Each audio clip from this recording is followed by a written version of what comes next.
사람들이 흔히 하는 말 중에 사람은 쉽게 변하지 않는다는 말이 있습니다. 사람은 쉽게 변하지 않는다. 모두가 살면서 느끼고 경험한 사실일 것입니다. 여기서 좀 더 나가면 사람은 결코 변하지 않는다 하는 그런 확신이 들게 됩니다. 이 말은 다른 말이죠. 사람이 쉽게 변하지 않는다는 말과 사람은 결코 변하지 않는다는 말은 다른 말입니다. 사람이 결코 변하지 않는다는 이 말은 체념의 말입니다. 포기의 말이죠. 사람은 아무리 변하게 하려고 해도 변하지 않는 존재이다. 그러므로 변화를 기대하지 말라는 그런 말과 같은 것입니다. 그러나 엄밀하게 말하자면 사람은 쉽게 변하지는 않지만 변하지 않는 존재도 아닙니다. 사람은 변합니다. 믿음을 가진 성도들에게 있어서 이런 생각은 우리의 믿음과도 연관이 되는 문제이죠. 많은 부모들이 자식들로 인하여서 눈물을 흘립니다. 자식이 속을 썩여서 가슴이 답답하지요. 어떤 아이는 게임에 빠져서 정상적인 생활을 하지 못하기도 합니다. 또 어떤 아이는 아무것도 하려고 하지 않는 무기력증에 빠진 아이들도 있습니다. 그래서 부모의 애를 태웁니다. 타이르기도 하고 혼을 내기도 하지만 아이가 변하지 않습니다. 어떤 상담을 받게 하기도 하고 또 답답한 심정으로 하나님 앞에 매달려 보고 기도도 하지만 쉽게 변화가 되지 않습니다. 속된 말로 아이를 위해서 흘린 눈물이 몇 바가지가 되는데 아이는 쉽게 변화되지 않습니다. 아이뿐만이 아니라 남편과 아내도 마찬가지입니다. 마음에 들지 않아서 도저히 받아들일 수 없는 부분이 있어서 고쳤으면 하는데 고집을 부리고 고치질 않아요. 10년, 20년, 30년, 40년 살아도 고치지 못하는 부분이 있어요. 싸움도 하고 갈등도 벌어지는데 변하지 않습니다. 그런데 여러분, 아들도 남편도 아내도 고쳐지지 않지만 그렇다고 안 볼 사이는 아니에요. 싫어도 보게 됩니다. 싫지만 끊을 수 없는 관계예요. 그러나 믿는 성도나 이웃과의 관계는 어떻습니까? 지금 따뜻하죠. 공기가 따뜻하죠. 그래서 눈 감고 졸기 딱 좋죠, 지금. 자, 이렇게 난방을 너무 따뜻하게 하면 이 잠자기 딱 좋다니까요. 자, 고개를 들고 눈을 뜨십시오. 고개를 들고 눈을 뜨시고 우리가 한 주간 예배하러 왔는데 말씀 들어야 되지 않겠습니까? 여러분, 믿는 성도들 사이에도 갈등이 있습니다. 한 예를 들어서 한 다락방에 김 집사님은 말을 많이 하는 편이고 이 집사님은 말을 전혀 하지 않는 타입입니다. 두 집사님이 한 다락방에서 서로를 대할 때 불편한 생각이 들었어요. 이 집사님이 김 집사님을 바라볼 때 왜 저렇게 말을 많이 할까? 말수를 조금 줄이면 좋을 텐데 이런 불편한 생각을 가지고 상대방을 바라봐요. 너무 말을 많이 하니까 저렇게 나는 말을 하라고 해도 못하겠다. 말을 하려면 수많은 에너지가 필요한데 저 사람은 힘도 좋지. 어떻게 이렇게 말을 많이 할까? 라는 생각을 하면서 불편하게 바라볼 수 있어요. 반면에 김 집사님은 말이 전혀 없는 이 집사님을 향해서 제발 좀 말 좀 하지. 꿀먹은 벙어리 마냥 늘 웃기만 하지 말은 한마디도 안 하고 속은 보이지도 않아. 사람의 입이 말하라고 하나님이 주신 것이지 왜 저렇게 입을 굳게 다물고 있대? 라고 생각할 수 있습니다. 서로 조언도 하고 충고도 해봐도 변하지 않는 상대방을 보고 실망하는 마음만 들 수 있어요. 사랑하는 성도 여러분, 오늘 본문에 나오는 인내와 위로의 하나님이라고 하는 말씀이 이러한 배경 가운데서 주어졌습니다.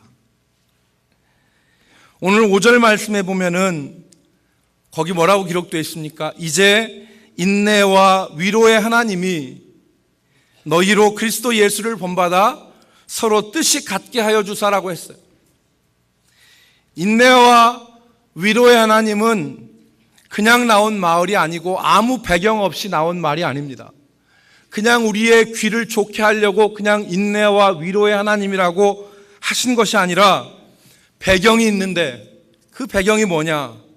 그것은 믿음의 공동체 안에서 서로 이해하고 받아들이기가 어려운 그런 형제와 자매가 있을 때 그러한 환경 아래서 우리로 하나님은 인내하게 하시고 우리를 위로하셔서 결국 하나 되게 만드시는 하나님이라 그러한 말씀입니다.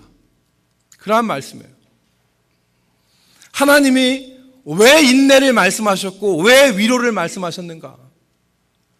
마음에 맞지 않는 형제자매와 부딪히면서 갈등 가운데 살 때 우리의 마음이 불편해요. 또 참을 수 없을 경우도 있어요.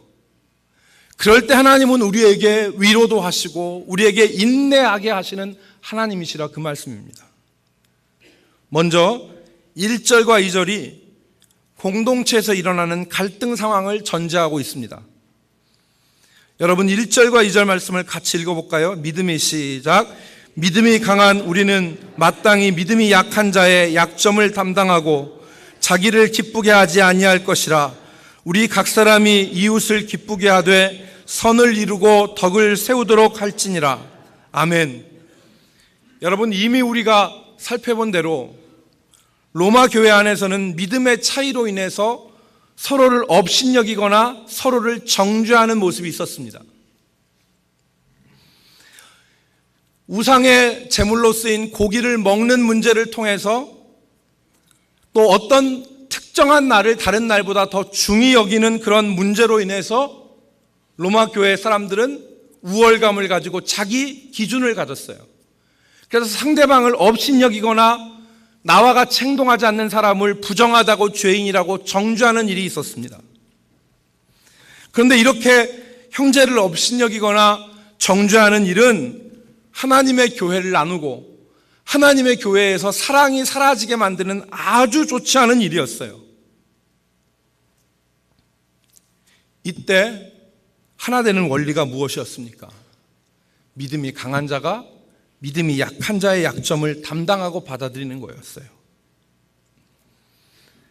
여러분, 바울이 그러지 않았습니까? 바울이 자기는 우상의 제물로 쓰인 고기를 먹는 일에 있어서 자유했어요.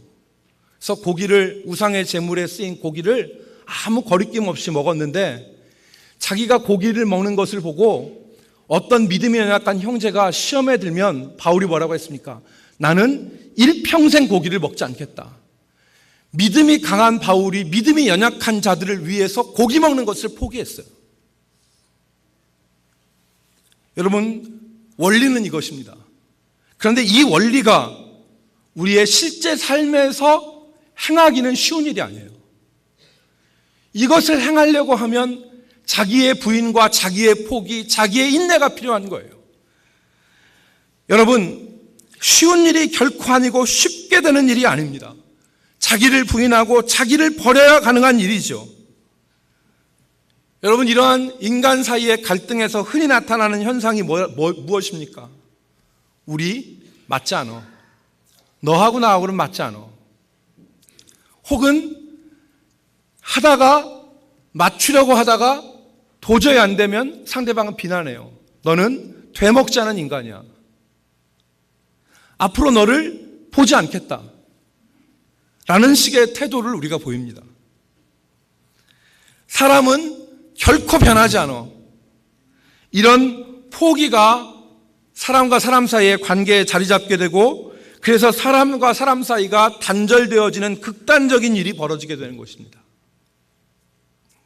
일명 안 보면 그만, 안 보면 그만이라고 하는 태도가 사람과 사람 사이에 벌어지는 것입니다. 그런데 오늘 우리가 읽은 말씀을 보면 하나님이 원하시는 것은 그러한 것이 아님을 우리가 알 수 있습니다. 하나님이 원하시는 것은 우리가 예수님을 본받아서 우리 주변에는 형제와 자매 그리고 가족과 이웃을 받아들이는 거예요. 여러분 7절 말씀을 보십시오. 7절 말씀 같이 읽습니다. 그러므로 시작.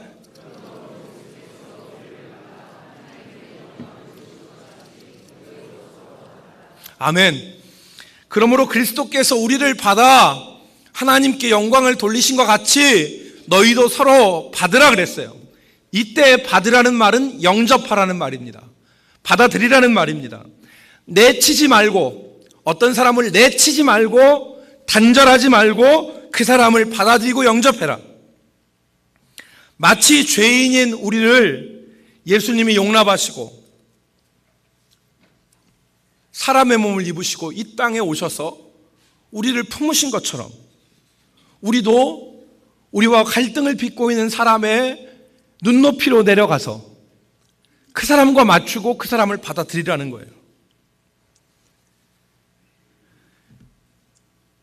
마치 예수님이 모범을 보여주셨는데 자기의 생명을 드리면서까지 우리를 받아들이신 것처럼 너희들도 갈등 상황에 있는 그 사람을 받아들여라. 여러분, 여기 받아들이라는 말은 상대방에게 맞추려고 노력하라는 말입니다. 주님이 본을 보여주셨죠. 오늘 주님이 우리를 받아들이신 두 가지 예가 나옵니다. 첫 번째는 예수님이 유대인들에게 맞추시기 위하여서 예수님이 할례의 추종자가 되셨다 그랬어요. 여러분 8절 말씀에 보면 예수님이 할례의 추종자가 되셨다는 말씀이 나오죠. 8절 내가 말하노니 그리스도께서 하나님의 진실하심을 위하여 할례의 추종자가 되셨으니 이는 조상들에게 주신 약속들을 견고하게 하시고 그랬어요. 여러분 할례는 이스라엘 백성들이 자신들이 하나님의 백성임을 나타내는 몸의 표시였어요. 여러분 이 할례가 중요한 것이 아니었습니다. 사도 바울의 고백대로 육체 행하는 할례가 중요한 것이 아니라 마음에 하는 할례가 중요한 거예요. 할례가 별것 아님에도 불구하고 예수님이 왜 자신이 할례의 추종자가 되셨습니까? 그것은 이 할례가 아무것도 아님에도 불구하고 유대인들은 이 할례를 통하여서 자신들이 하나님의 백성이라는 것을 굳게 붙잡기 때문에 그 유대인들에게 맞추기 위하여서 예수님이 할례의 추종자가 되셨다는 거예요. 그래서 여기 8절 말씀 하반절에 보니까 이는 조상들에게 주신 약속을 견고하게 하시고 유대인들 조상들에게 주신 그 약속을 예수님께서 견고하게 하셨다 그 말입니다. 두 번째, 예수님은 우리를 받아들이셨는데 두 번째 유대인들뿐만 아니라 이방인들에게도 예수님이 자신을 맞추셨어요.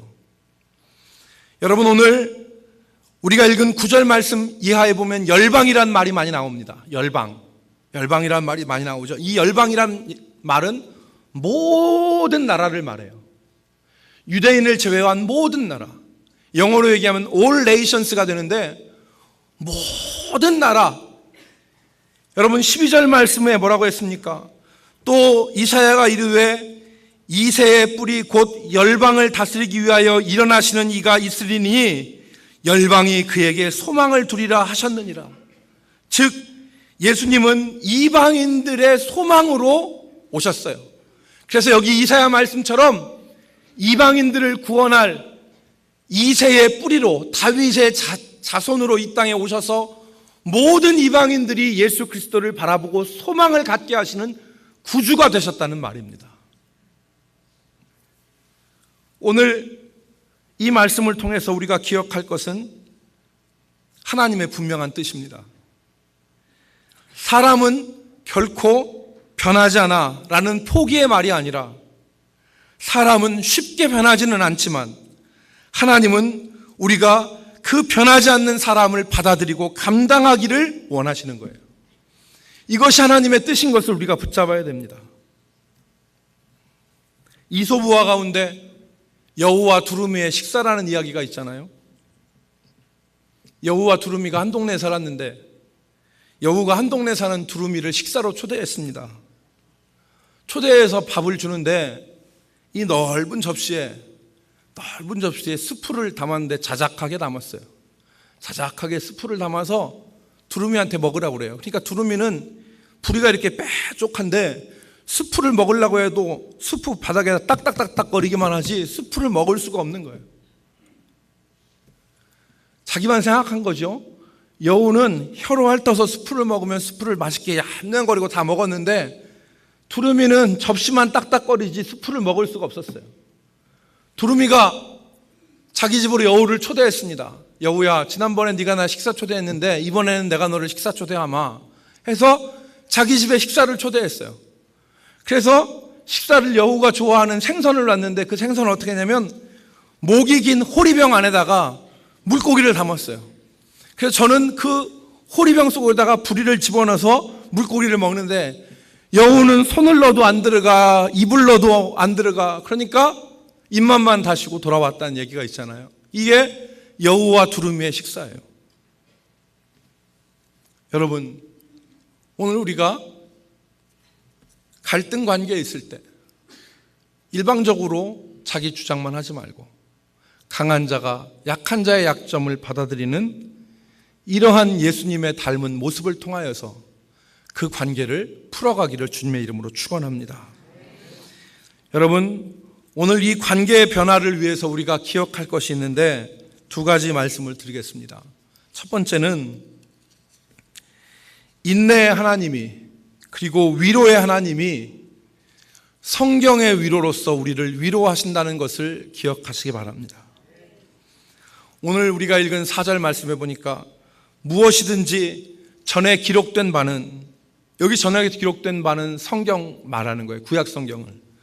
전에 기록된 바는 우리의 교훈을 위하여 기록된 것이니 우리로 하여금 인내로 또는 성경의 위로로 소망을 가지게 함이니라.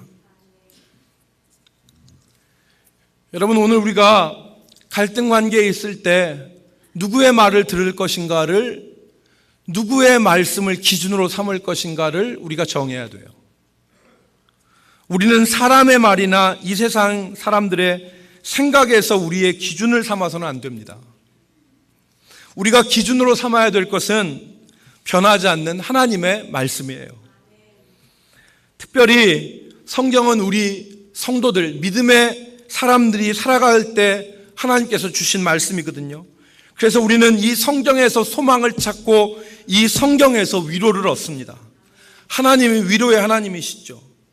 우리가 연약할 때, 낙심될 때 세상 사람들은 그래요.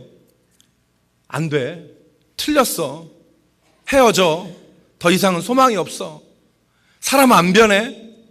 라는 말로 우리를 포기하게 만들고 우리를 실망하게 만들어요. 그러나 하나님은 성경의 위로로서 우리에게 소망을 갖게 하시는 거예요. 성도가 기준으로 삼고 성도가 붙잡아야 될 것은 우리를 위로하시는 하나님의 위로예요. 여러분, 아브라함이 롯과 이별하였을 때 하나님께서 아브라함에게 나타나셔서 아브라함을 위로하셨어요. 아브라함의 목동과 롯의 목동들이 목초지를 놓고 둘이 다투었습니다. 아브라함의 목동과 롯의 목동이 서로 싸움질을 하니까 아브라함이 롯에게 말합니다. 우리가 이렇게 싸우는 것이 좋지 않다. 우리 주변에 가나안 족속과 브리스 족속 사람들도 있는데 우리가 믿는 사람들로서 안 믿는 사람들한테 이렇게 싸우는 모습 보이는 것 좋지 않으니까 네가 좌하면 내가 우하겠고 네가 우하면 내가 좌하겠다. 롯에게 이 말을 하잖아요. 그랬을 때 롯이 눈을 들어보니까 저 좋은 목초지가 있어요. 그래서 롯이 그곳을 향하겠다고 롯이 자기 소유를 가지고 좋은 목초지를 향해 떠납니다. 롯이 떠난 그 자리에 아브라함 혼자 남았어요. 얼마나 적적했겠어요? 자식같이 키운 조카 롯인데. 밤이 되었습니다. 얼마나 외롭고 적막하고 허전한 밤이었겠어요. 그런데 그 밤에 하나님이 아브라함에게 나타나세요. 아브라함아, 너 서 있는 땅 동서남북을 봐라. 내가 이 땅을 너에게 주겠다. 내가 네 자손을 땅에 티끌과 같이 해주겠다. 하나님이 아브라함을 위로하세요. 아브라함을 위로하세요. 여러분, 이것이 얼마나 아브라함에게 큰 위로가 됐겠습니까? 아브라함이 다음부터 사람을 대할 때 배신감 느끼기 때문에 사람에게 정을 주지 못했지 않았겠어요? 아무리 정 줘봤자 나중에 사람은 배신하고 돌아서더라. 이런 배신감이 사람 마음속에 있으면 사람이 다음 사람을 대할 때 따뜻하게 못 대해요. 하나님이 그런데 아브라함을 위로하신 거예요. 하나님이 아브라함을 위로하신 거 아니에요? 아브라함아, 괜찮아. 동서남북 바라봐.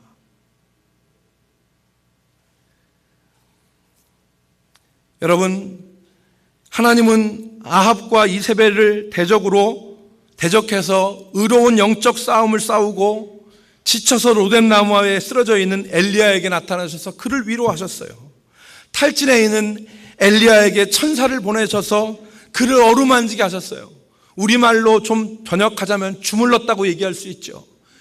엘리야가 너무너무 탈진해서 힘이 없을 때 천사들을 보내셔서 엘리야를 어루만지셨어요. 그리고 떡과 물병을 준비하셔서 그의 머리맡에 있는 떡과 물병을 준비하셔서 엘리야로 먹고 마시게 해서 힘을 차리게 한 이후에 40주 40일을 달려서 하나님의 산 호렙으로 가게 하지 않습니까? 위로하시는 하나님이에요.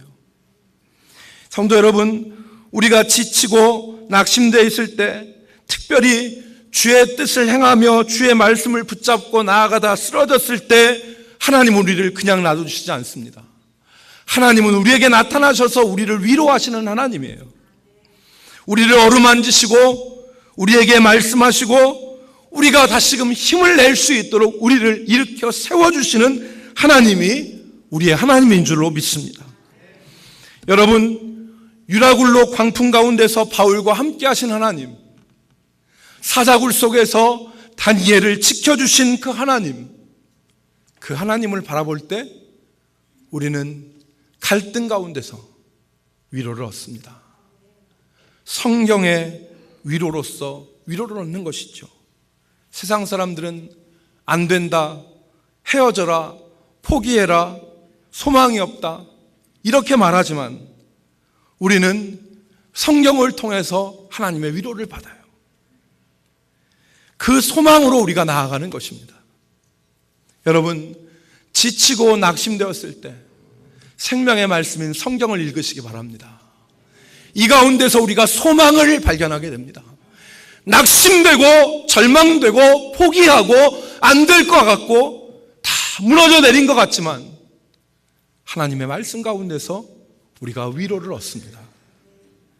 두 번째, 하나님은 그 소망으로 우리를 인내하게 하십니다. 성경의 위로로서 우리를 위로하시는 하나님이 그 소망을 가지고 우리로 인내하게 하세요. 이 소망이 우리로 인내하게 할 수 있는 것이죠. 우리의 뜻대로 되지 않는 자식을 바라보면서 인내해요. 내가 인간적인 한계를 가지고서는 더 바라볼 수 없지만 하나님이 주시는 위로와 소망을 가지고 바라볼 수 있는 거예요. 10년, 20년, 30년, 40년 살아도 변치 않는 아내와 남편을 바라보면서 우리가 위로를 얻어요. 하나님 우리에게 소망을 주시는 거예요. 우리를 힘들게 하고 상처를 주는 우리 주변의 성도들을 바라보면서 우리가 이 소망을 가지고 인내할 수 있는 거예요. 욥의 경우를 보십시오. 욥이 고통의 시간을 보냈습니다. 자식도 잃고 재물도 잃고 건강도 잃었어요. 모두 다 잃었습니다. 여러분, 건강 하나만 잃어도 사람이 만사가 귀찮습니다. 여러분 몸 아파보세요. 건강 하나만 잃어도 만사가 귀찮을 거예요. 여러분 만금을 준다 해도 자식 하나와 같겠습니까? 자식을 다 잃었어요. 몰살당했어요, 자식들이. 그리고 재물도 다 잃었어요. 온몸이 고름투성이고 성한 곳이 없는 그런 상태 가운데, 고통 가운데 살았습니다. 그 와중에 욥의 친구들이 와서 욥의 친구들에게 욥이 자신의 무죄함을 호소했지만 친구들이 뭐라고 합니까? 아니땐 굴뚝에 연기 나는 거 봤냐? 네가 뭔가 잘못했기 때문에 하나님이 너한테 벌을 주시는 것이지. 욥의 회개를 강요했습니다. 너 회개해야 된다. 아무도 욥을 알아주지 않은 답답함이 지속됐습니다. 여러분 그런데 그 상황에서 하나님이 개입하시죠. 하나님이 개입하세요. 그래서 모든 오해와 왜곡된 현실을 바로잡으시지 않습니까? 하나님이 개입하셔서 친구들의 공격을 책망했습니다. 그리고 갈등 속에서 자기의 의를 고집했던 욥의 잘못도 고쳐주시고, 그리고 최후에는 잃었던 건강도 재물도 자식들도 다 회복시켜 주셨어요. 여러분, 우리가 인내하는 최후의 보루는 하나님의 개입입니다. 우리가 하나님의 말씀을 붙들고 안 될 것 같은 현실 가운데서 하나님의 뜻을 바라면서 인내하는 최후의 담보와 보루는 하나님의 개입이에요. 하나님이 개입하십니다. 하나님이 개입하셔서 그래서 너희가 욥의 인내를 알고 그의 결말을 알지 않느냐 말씀하신 것이죠. 여러분, 욥은 하나님에 대한 소망이 있었어요. 욥기 19장에 보면은 내가 알거니와 나의 대속자가 살아계시니 마침내 그가 땅 위에 서실 것이라. 내 가죽이 벗겨짐을 당한 이후에도, 그러니까 내가 죽은 이후에도 내가 육체 밖에서 내 구속자를 보리라 그랬어요. 하나님의 간섭. 세상 사람들은 안 된다고 하고 세상 사람들은 포기하라고 하지만 오늘 우리가 인내하는 것은 하나님의 간섭과 하나님께서 모든 것을 다 해결하실 믿음이 있기 때문에 그런 것입니다. 여러분, 오늘 우리가 이 하나님의 개입, 하나님의 역사를 바라보고 인내하는 성도들이 되기를 바랍니다. 여러분, 누가복음 8장 15절 말씀에 보니까 예수님께서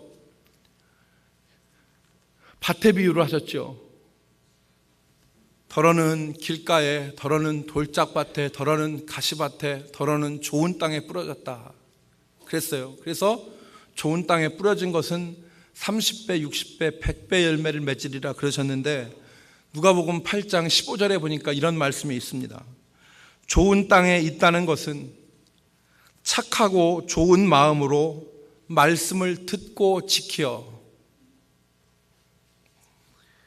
다시 한번 들으세요. 좋은 땅에 있다는 것은 착하고 좋은 마음으로 말씀을 듣고 지키어 인내로 결실하는 자니라 그랬어요.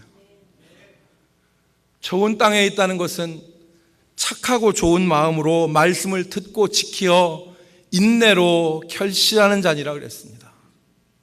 여러분, 오늘 우리가 갈등 상황 속에 있는 이 관계 가운데서 우리가 어떻게 살아야 되느냐, 이 주제에 대해서 오늘 말씀을 생각해 봤습니다. 세상 사람들은 안 된다, 포기해라, 헤어져라, 사람은 결코 변하지 않는다, 이런 말로써 사람과 사람 사이의 관계를 단절하지만 오늘 우리가 읽은 성경 말씀에 보니까 믿음이 강한 자가 믿음이 약한 자의 약점을 담당해라. 그 약점을 담당하는 가운데 수많은 인내와 수많은 어떤 인내 참음이 필요한데 우리가 그렇게 할 수 있는 것은 성경의 위로와 하나님께서 주시는 인내, 하나님이 결국 모든 것을 책임지신다고 하는 이 소망 가운데 인내함으로 우리가 하나 되어서 주 앞에 나갈 수 있다는 이 놀라운 사실을 우리에게 말씀해 주는 것입니다. 사랑하는 성도 여러분, 하나님의 역사를 믿고 인내하시기를 주님의 이름으로 축복합니다. 오늘 그 결과가 무엇인가를 오늘 13절에서 말씀해 있습니다. 우리 13절, 결론적인 13절 말씀을 다 같이 읽습니다. 13절 소망의 시작.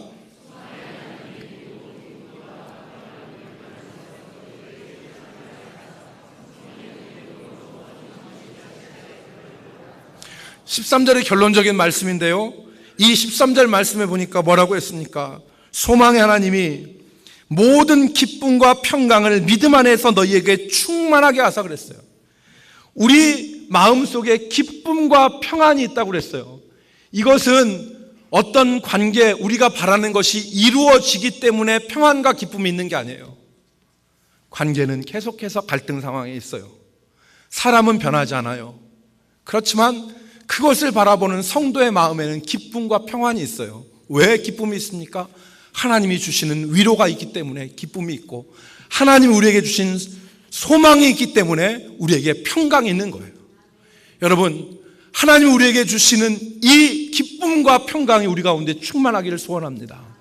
무엇이 우리 뜻대로 변화되어져서 기쁨과 평강이 아니라, 현실의 벽은 높고 현실은 여전히 움직이지 않지만 우리 가운데 위로하시는 그 하나님 때문에 우리가 기뻐하고, 우리 가운데 소망으로 역사하시는 그 하나님을 바라보면서 인내하면서 평강의 삶을 사는 것이 성도의 진짜 모습이 아닐까요? 오늘 이 모습으로 우리가 주를 바라보면서 소망과 인내 하나님을 바라보면서 살기를 주의 이름으로 축복합니다. 기도하겠습니다. 하나님, 사람은 쉽게 변하지 않고 또 우리가 기도하는 기도의 제목들도 쉽게 이루어지지 않을 때가 많습니다. 그러나 낙심하고 절망하는 것이 아니라 성경의 위로와 또 인내케 하시는 그 하나님을 바라보면서 우리가 약한 자들의 약점을 받아들이며 또 기도하며 나갈 수 있는 우리 대전 남부교회 성도들이 되게 하여 주시옵소서. 욥의 인내와 그의 결말을 너희가 알거니와 말씀하신 하나님, 우리의 인내도 주님이 아시고 우리의 결말도 주님이 아십니다.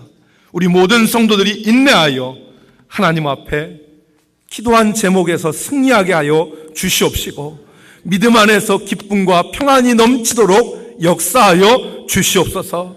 감사드리옵고 예수님의 이름으로 기도 올리옵나이다. 아멘.